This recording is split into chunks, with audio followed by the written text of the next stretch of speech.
ಇವತ್ತು ದೇವರು ಪ್ರತ್ಯೇಕವಾಗಿ ನೀನೇ ಇರಬೇಕು, ನನ್ನ ಸೇವೆ ಮಾಡೋದಕ್ಕೆ, ನೀನೇ ಜನರನ್ನು ಬಿಡಿಸಬೇಕು, ನೀನೇ ಜನರನ್ನು ರಕ್ಷಿಸಬೇಕೆಂಬುದಾಗಿ ಯಾಕೆ ನೀನೇ ಬೇಕು ಅಂತ ಹೇಳ್ತಿದ್ದಾರೆ ಗೊತ್ತಾ? ದೇವರಿಗೆ ಗೊತ್ತು, ಒಂದು ಸಾರಿ ನೀನು ಕಮಿಟ್ ಆದ್ರೆ ದೇವರೊಟ್ಟಿಗೆ ನೀನು ಯಾವತ್ತು ದೇವರನ್ನ ಬಿಟ್ಟು ಹೋಗೋದಿಲ್ಲ ಅಂತ. ಅದಕ್ಕೆ ದೇವರು ನೀನೇ ಬೇಕು ಅಂತ ಹಠ ಹಿಡಿದು ಕೂತಿರೋದು.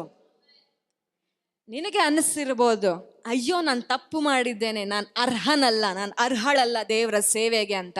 ಆದರೆ ದೇವರಿಗೆ ಗೊತ್ತು, ನೀನು ಕಮಿಟ್ ಆದರೆ ಎಷ್ಟು ಬಲಶಾಲಿಯಾಗಿ ದೇವರೊಟ್ಟಿಗೆ ನೀನು ಕೆಲಸ ಮಾಡ್ತೀಯ ಅಂತ. ನೀನು ಕಮಿಟ್ ಆದರೆ ಸಮುದ್ರ ಏನು ಇಡೀ ಪ್ರಪಂಚವನ್ನೇ ಇಬ್ಬಾಗ ಮಾಡುವಷ್ಟು ಬಲ ನಿನ್ನಲ್ಲಿದೆ ಅಂತ ಗೊತ್ತು. ನೀನು ಕಮಿಟ್ ಆದರೆ ಬರೀ 20 ಲಕ್ಷ ಜನ ಅಲ್ಲ, ಕೋಟ್ಯಾನು ಕೋಟಿ ಜನರನ್ನ ದೇವರು ವಾಗ್ದಾನ ಮಾಡಿದಂಥ ಸ್ಥಳಕ್ಕೆ ಕರೆದುಕೊಂಡು ಹೋಗೋದಕ್ಕೆ ನಿನಗೆ ಬಲ ಇದೆ ಅಂತ ಗೊತ್ತು. ಅದಕ್ಕೆ ದೇವರು ನೀನೇ ಬೇಕು ಅಂತ ಕೂತಿರೋದು.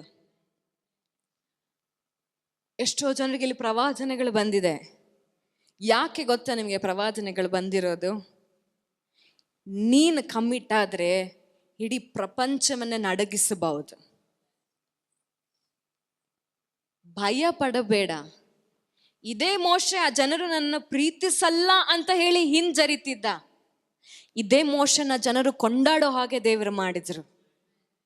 ಯಾವ ಮನುಷ್ಯರಿಂದ, ಯಾವ ವೈರಿಗಳಿಂದ ಇವತ್ತು ನಿಮ್ಮ ವಿರುದ್ಧವಾಗಿ ಎಂಥದೇ ಕೆಟ್ಟ ಹೆಸರು ಬಂದಿದ್ರು ಕೂಡ ಪರವಾಗಿಲ್ಲ, ಅದನ್ನ ಬದಲಾಯಿಸೋದಕ್ಕೆ ನಿನ್ನೊಟ್ಟಿಗಿರುವಂತ ಸರ್ವಶಕ್ತನು ಶಕ್ತನಾಗಿದ್ದಾನೆ.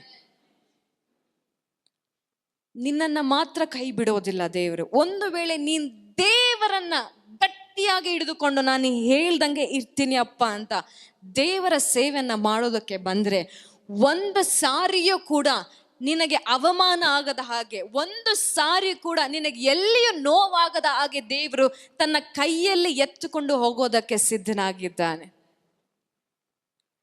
ಗಮನವಿಟ್ಟು ಕೇಳಿಸ್ಕೊಳ್ತಿದ್ದೀರಾ ಮಕ್ಕಳೇ? ದೇವ್ರು ಯಾಕೆ ನೀನೇ ಬೇಕು, ನೀನು ಏನು ಮಾಡಿದ್ರು ನಿನಗೆ ಸಫಲತೆ ಬರ್ತಾ ಇಲ್ಲ ಲೋಕದ ಕಾರ್ಯದಲ್ಲಿ ಅಂದ್ರೆ ದೇವ್ರು ನಿನಗೊಂದು ಕರೆಯನ್ನ ಇಟ್ಟಿದ್ದಾರೆ. ಯಾಕೆ ನೀನೇ ಬೇಕು ಅಂತ ಹೇಳ್ತಾ ಇದ್ದಾರೆ ಅಂದ್ರೆ, ದೇವರಿಗೆ ಗೊತ್ತು, ಈ ಮಗಳು ನನ್ನೊಟ್ಟಿಗೆ ನಡೆದ್ರೆ ಎಂದಿಗೂ ಕೂಡ ನನಗೆ ಮೋಸ ಮಾಡೋದಿಲ್ಲ ಅಂತ, ಎಂದಿಗೂ ಕೂಡ ನನಗೆ ವಿರುದ್ಧವಾಗಿರುವಂಥ ಕಾರ್ಯಗಳನ್ನು ಮಾಡೋದಿಲ್ಲ ಅಂತ ದೇವರಿಗೆ ಗೊತ್ತು. ಅದಕ್ಕೆ ದೇವರು ಆರೋನನ ಬದಲಾಗಿ ಮೋಶನ ಆರಿಸಿಕೊಂಡಿದ್ದು.